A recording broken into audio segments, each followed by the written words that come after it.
So the Aries Equinox is on the Aries point. So the equinoxes and solstices are always happen during the season of the cardinal signs.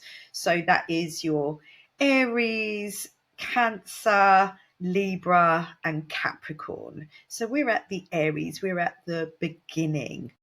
It really does mark a shift in energy, a shift in direction, a change of the seasons, kind of like a reorientation. And we have really felt disorientated with this Mercury retrograde in Pisces because it's very vague. It's very foggy. Mercury is the mind and how we think. And if you listen to my last podcast, we talked about that intuition over logic.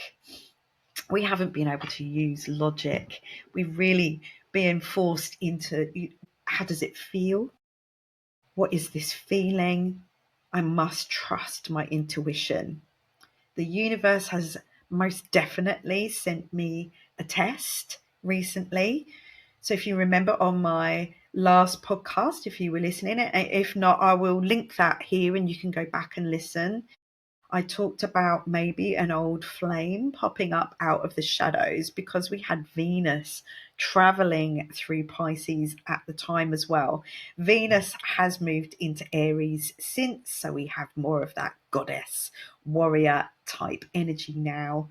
But the chances of an old flame popping up out of the shadows was highly likely. And literally within a couple of days of me popping that podcast out, that is what happened to me.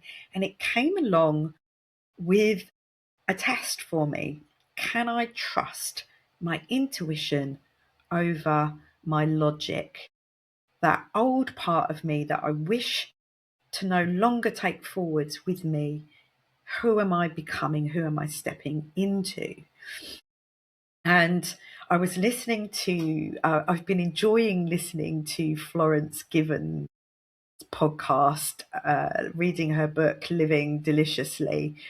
And she was talking about her intuition being a fucking fact machine. And I'm so glad that I heard her say that one line because it just popped into my head at the moment when I was like, I need to trust this feeling that's inside me, what I'm intuitively knowing over what the old me would talk me into and that I no longer wish to take forwards with me. So I'm not going to tell you the story about it, but I'm telling you this because these are the sort of things that can come up. You know, they are symbolic, they are synchronistic. The chances of synchronicity at the moment is still super, super high. So watch out for the signs.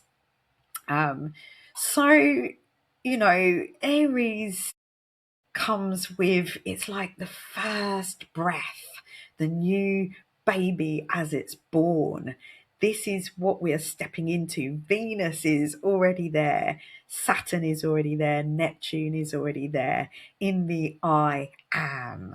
You know, that little spark of who you are becoming. We can't wait for to be perfectly clear on everything.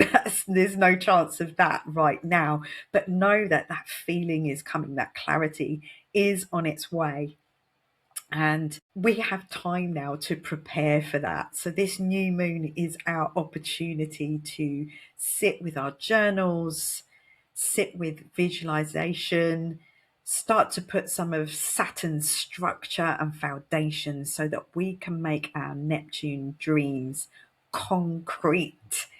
And I do believe that it's the little moments that when you wake up in the morning and you're still in that little liminal space on the threshold of a new day, just taking that little moment to stay where you are because that's where you feel most safe and secure in that moment. And just imagine that you're becoming before you get up and start your day, just those little moments. And then in your day, just taking one little action to become that, to act as your new identity, that new spark of you. And then maybe to journal about it in the evening, about your day of becoming. So you can either kind of, float in the Pisces waters into this new beginning, or you can, boldly go with some courage and step in with some intention.